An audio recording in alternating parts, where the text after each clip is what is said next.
Want to talk now about security, and technology has really helped in that regard in many ways. Back in the day, we had like little alarm panels in our homes with a few door sensors and motion sensors.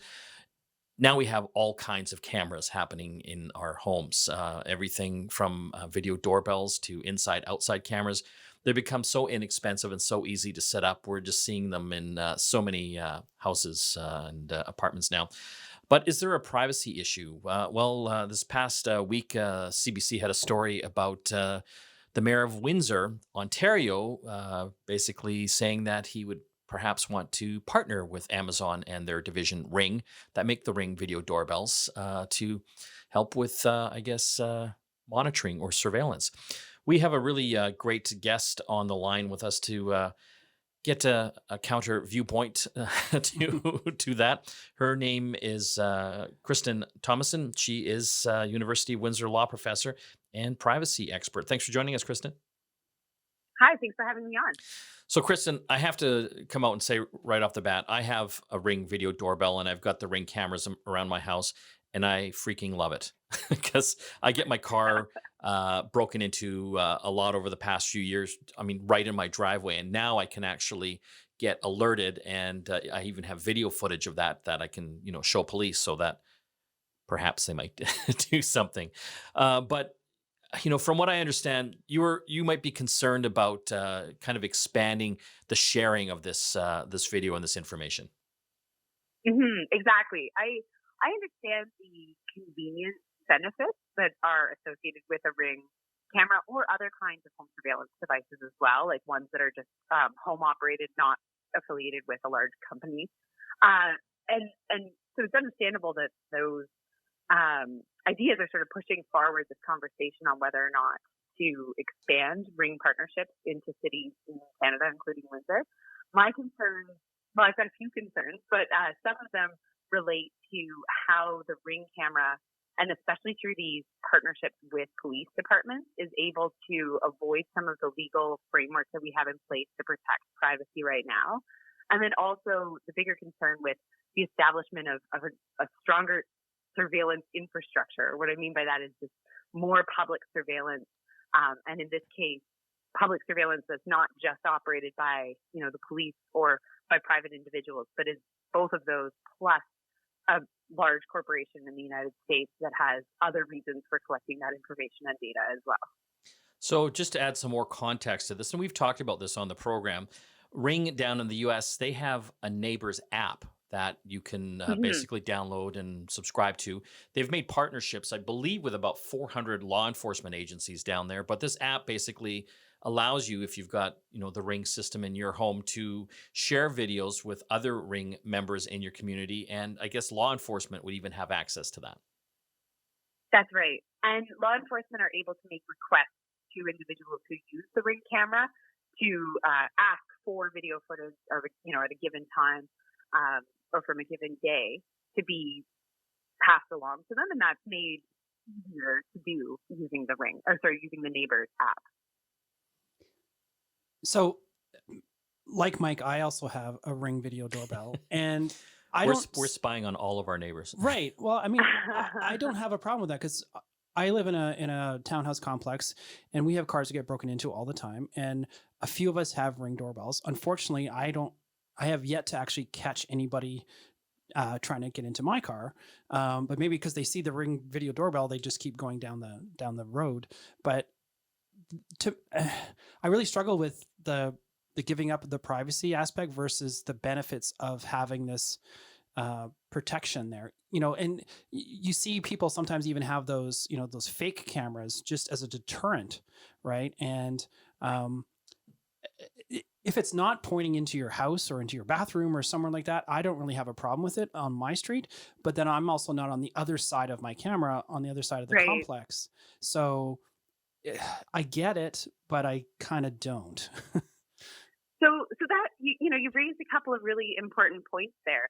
So with any kind of camera that's pointing out onto a public space or out onto the sidewalk, the the fact of the matter is that the individuals who walk by that camera don't necessarily have the opportunity to consent to that video collection.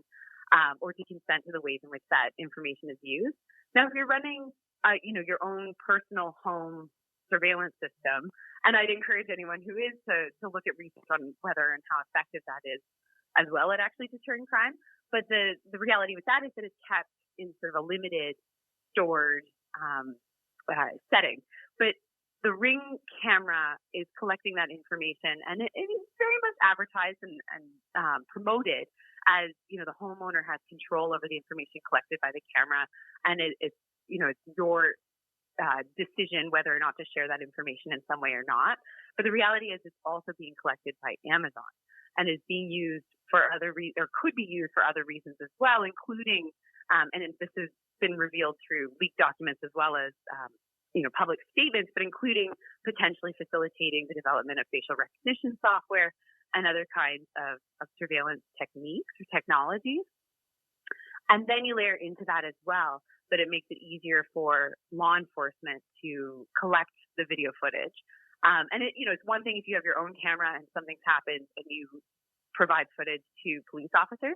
But what's really concerning me and my co-organizers who organized an event here in Windsor to have a bigger conversation about the Ring is the entering into a partnership with Amazon and the police, local police enforcement agencies, so that there are incentives to promote the distribution of Ring, to provide free Ring cameras, to basically set up a greater infrastructure that is not clearly regulated by the regulations, the laws that we have in Canada that deal with corporate collection of information, and is not necessarily clearly regulated by the laws we have in Canada that deal with law enforcement collection of information, because it ends up being private individuals who collect the information and then share it through that system. So, the thing that really concerns us who organized the event here is that there isn't even a conversation about that and the ways that the technology is actually able to sort of circumvent some of the legal protections that we expect that we might have in Canada, in particular through these partnerships and through these bigger arrangements to distribute the technology or the devices throughout a particular region like the city of Windsor, for example. The other thing that concerns me, and more on your side of the fence for this, is the fact that these cameras are not hardened, secure devices. They have a good track record of being hacked or exploited, either through poor password choices No. by the end users, or by leaky databases on the part of Ring and other companies that are participating in this as well, because it's not being treated as an important of a device, I think, as what you're trying to put forward, but also the fact that if a government put together a security system, it would not be this consumer tech. It would be something hopefully much more secure and safer, versus just this kind of slap together technology. Because a lot of this stuff is pretty much off the shelf stuff, and it's just the software that they keep improving, really. Exactly. And the accountability and transparency structures that we have in place, so like the laws that require accountability and transparency from the government, don't apply in the same way when we're talking about a private company providing the technology. And so we lose some of the protections that I think we might feel that we should have because they would exist otherwise, but we lose some of them in the way that this system is set up and structured.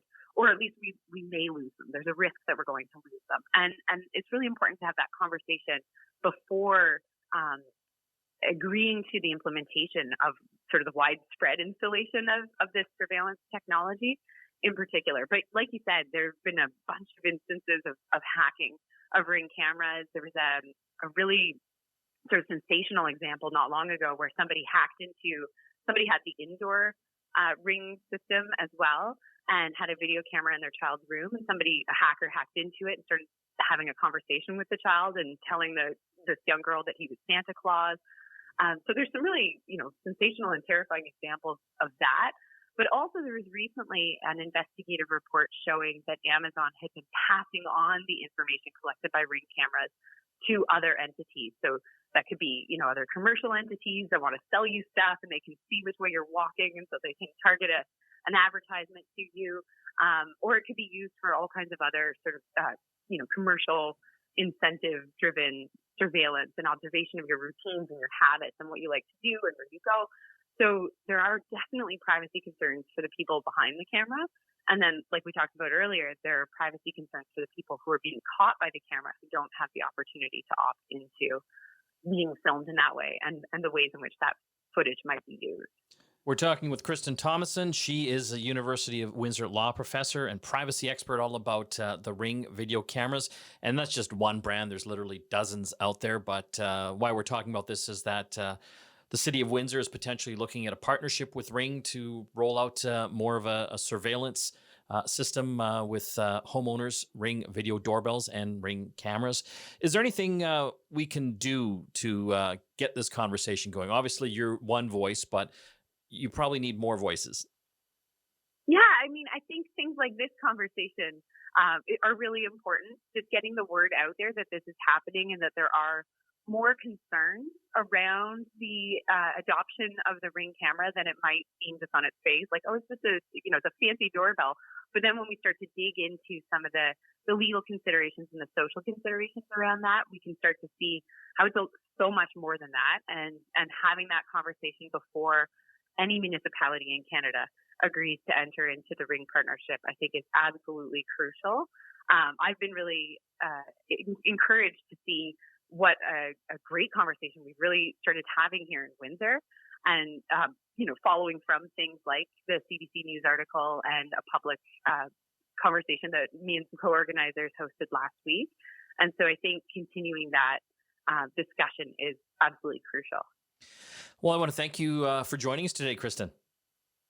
Thank you very much for having me.